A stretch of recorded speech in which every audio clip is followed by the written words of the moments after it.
സുഹൃത്തുക്കളെ, നമ്മൾ കണ്ടിട്ട് കുറച്ച് ദിവസമായി. ആക്ച്വലി സംസാരിക്കാൻ വേണ്ടിയിട്ട് അത്ര സുഖമില്ലായിരുന്നു. തൊണ്ടയ്ക്ക് അത്ര നല്ല സുഖം ഉണ്ടായിരുന്നില്ല. കുറച്ച് നല്ല ചുമയൊക്കെ ഉണ്ടായിരുന്നു. ഇപ്പോഴും അത്ര ശരിയായില്ല, എങ്കിലും കുറച്ച് കുഴപ്പമില്ല എന്ന് തോന്നിയപ്പോൾ വിചാരിച്ചു ശരി ഇനി മിസ്സായി പോണ്ട വിചാരിച്ചിട്ട് വീഡിയോ എടുക്കാൻ വിചാരിച്ചത്. ഇനിയും തൊണ്ട ക്ലിയർ ആയിട്ടില്ല. ആക്ച്വലി ഇവിടുത്തെ ക്ലൈമറ്റ് കുറച്ച് ശരിയല്ല, നല്ല തണുപ്പായിട്ടുണ്ട്. ഈവൻ ഏർലി മോർണിംഗ് ഒക്കെ നല്ല തണുപ്പാണ്.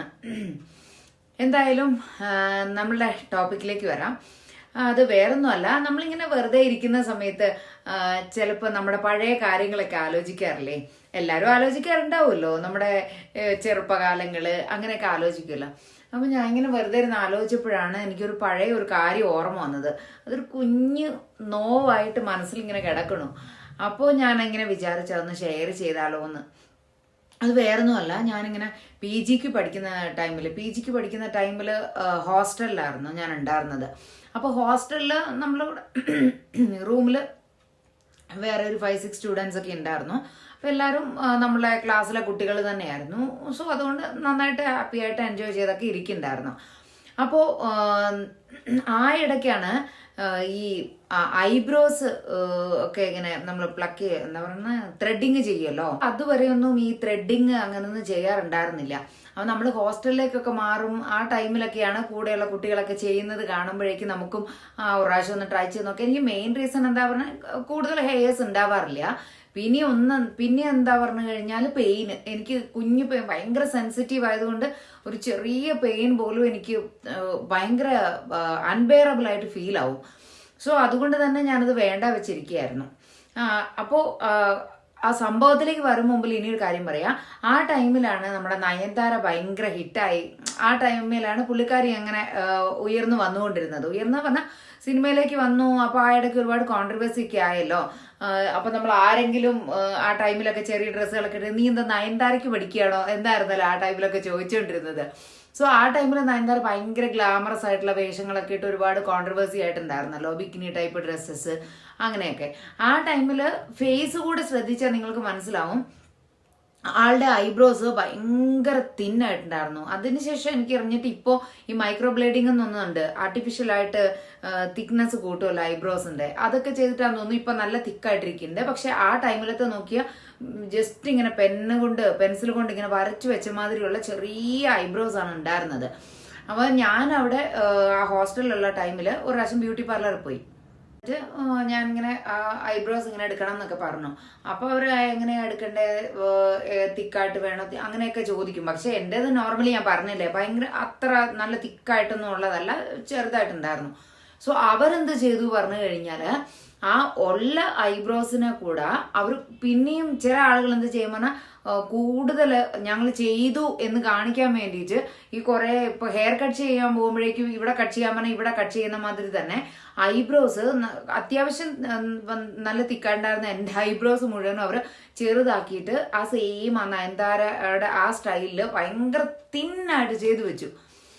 അത് കഴിഞ്ഞപ്പോഴേക്കും എനിക്ക് കണ്ടപ്പോൾ അത് എങ്ങനെയോ ഫീലായി. അതേ ഡ്രസ്സിൽ ഫേസിന് മാച്ച് ആയിട്ടുണ്ടായിരുന്നില്ല. പിന്നെ നമ്മൾ എപ്പോഴും അങ്ങനെ ചെയ്യാറും ഇല്ലാത്തതല്ലേ, നമ്മൾ എപ്പോഴും ആ നാച്ചുറൽ ആയിട്ട് തന്നെ കീപ്പ് ചെയ്യുന്നുണ്ടായിരുന്നു. അപ്പോൾ ശരി എന്ത് ചെയ്യാനൊന്നും ചെയ്യാൻ പറ്റില്ലല്ലോ. അത് കഴിഞ്ഞ് ഞാൻ ഹോസ്റ്റലിൽ വന്നപ്പോഴേക്കും ഇങ്ങനെ നമ്മളിങ്ങനെ നോർമലായിട്ട് നമ്മുടെ ഡെയിലി ഉള്ള ഫേസിൽ നിന്ന് കുറച്ച് ചേഞ്ച് എന്തായാലും ഐബ്രോസ് എടുത്ത് ഫസ്റ്റ് ടൈം ഒക്കെ എടുത്തു കഴിയുമ്പോൾ ഫേസിൽ നന്നായിട്ട് ആ ചേഞ്ച് നമുക്ക് അറിയാൻ പറ്റുമല്ലോ. സോ അങ്ങനെ ആ ചേഞ്ച് കണ്ടപ്പോഴേക്കും ഇങ്ങനെ എൻ്റെ ഒരു ഫ്രണ്ട്, ഞാൻ പറഞ്ഞല്ലോ റൂമിൽ കുറേ ഫ്രണ്ട്സ് ഉണ്ടെന്ന്, അപ്പോൾ അതിലൊരുത്തി എൻ്റെ അടുത്ത് പറഞ്ഞു അരേ നിന്നെ കാണാനായിട്ട് പ്രോസ്റ്റിറ്റ്യൂട്ടിനെ മാതിരി ഉണ്ട് എന്ന് പറഞ്ഞു. ഞാൻ ശരിക്കും ഷോക്കായി പോയി കേട്ടോ. പെട്ടെന്ന് എങ്ങനെ റിയാക്ട് ചെയ്യണമെന്ന് എനിക്ക് മനസ്സിലായില്ല. ഞാനൊന്നും മിണ്ടാണ്ട് വെളിയിൽ ഇറങ്ങിപ്പോയിട്ട് ഡോർ അടച്ചിട്ട് ഞാൻ വെളിയിൽ ഇറങ്ങി അങ്ങ് പോയി. പിന്നെ കുറേ സമയം എനിക്ക് എങ്ങനെയാ പറഞ്ഞാൽ ആ പെട്ടെന്ന് പറയുമ്പോഴത്തേക്കാളും ഇമ്പാക്റ്റ് പിന്നെ വരും. ഇപ്പൊ ചില ആളുകൾക്ക് എങ്ങനെ ഇപ്പൊ ഹണി റോസിന്റെ കേസിൽ പറഞ്ഞ പോലെ ഞാൻ എപ്പോഴും അതന്നെ ആലോചിക്കുക. അതെങ്ങനെയാ പറഞ്ഞു കഴിഞ്ഞാൽ ആ സമയത്ത് അവർക്ക് ഉണ്ടായിട്ടുണ്ടാവില്ല. പക്ഷെ പിന്നീട് അത് ആ വീഡിയോ കാണുമ്പോഴോ പിന്നീട് ആരെങ്കിലും പറയുന്നത് കേൾക്കുമ്പോഴോ ഒക്കെ ഇങ്ങനെ വന്നുകൊണ്ടിരിക്കില്ലേ. ഞാനും കുറച്ച് അങ്ങനെയാണ്. ഞാൻ ആ പറഞ്ഞ ടൈമിൽ എനിക്ക് അത്ര പ്രോബ്ലം ഉണ്ടായിരുന്നില്ല. കുറച്ച് കഴിഞ്ഞപ്പോഴേക്കും ഞാൻ കൂടുതൽ തിങ്ക് ചെയ്യാൻ തുടങ്ങി. അരെ ഇവളെന്തിനാ ഇങ്ങനെ പറഞ്ഞത്, അത് ഭയങ്കര മോശമായി പോയില്ലേ, അങ്ങനെ പറയാൻ പാടുണ്ടോ? അപ്പൊ നയൻതാരയുടെ ഐബ്രോസ് അങ്ങനെയാണ്, അങ്ങനെ ഒരു ലുക്ക് ഉണ്ട് എന്ന് ഒരിക്കലും ഇങ്ങനെ ഇവർ പറയുണ്ടായിരുന്നു. സോ അതേപോലെ ഞാൻ എടുത്തപ്പോഴേക്കും എനിക്കും അതേ ഒരു ലുക്കാണ് വന്നത് എന്ന രീതിയിൽ അവർ സംസാരിച്ചു. അവര് നെഗറ്റീവായിട്ട് പറഞ്ഞതല്ല എങ്കിലും നമ്മൾ ആ ടൈമിലൊക്കെ നിങ്ങൾക്ക് അറിയാമല്ലോ, നമ്മൾ അത്ര ന്യൂ ജെൻസ് ആ ടൈമിൽ എങ്ങനെ ഉണ്ടായിരുന്നു എന്നുള്ള കാര്യം. സോ എനിക്കത് കേട്ടപ്പോൾ ഭയങ്കര വിഷമമായി.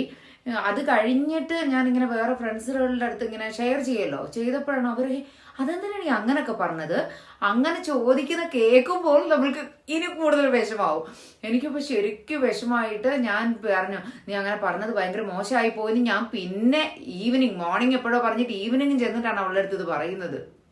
എരുതിയിൽ എണ്ണ ഒഴിക്കാൻ പറയേണ്ട പോലെ നമ്മൾ ഒന്നാതെ വിഷമിച്ചിരുന്ന് വേറെ ആളുടെ അടുത്ത് ഷെയർ ചെയ്യുമ്പോൾ അവരും അയ്യോ എന്നുള്ള രീതിയിൽ പറഞ്ഞപ്പോഴാണ് എനിക്ക് അറിയോ അത് അത്ര വലിയ മിസ്റ്റേക്ക് ആണല്ലോ എന്ന് എനിക്ക് അപ്പോഴാണ് ഇനി കൂടുതൽ ഫീലായിട്ട് ഞാൻ അവളുടെ അടുത്ത് ശരിക്കും പറഞ്ഞാൽ ഫസ്റ്റ് മിണ്ടിയില്ല. ഞാൻ മിണ്ടാണ്ട് നടക്കുന്ന കണ്ടപ്പോഴേക്ക് അവളുടെ അടുത്ത് ചോദിച്ചു, ഇതെന്താ നിനക്ക് എന്ത് പറ്റി സഡൻലി മിണ്ടാണ്ട് നടക്കുന്ന പറഞ്ഞപ്പോഴേക്ക് നീ എന്തിനാ എന്നെ അങ്ങനെയൊക്കെ പറഞ്ഞത്, അത് ശരിയായില്ല, മോശമായി പോയി എന്ന് പറഞ്ഞപ്പോൾ അതിപ്പോഴാണോ പറയുന്നതെന്ന് അവർ ചോദിക്കണം.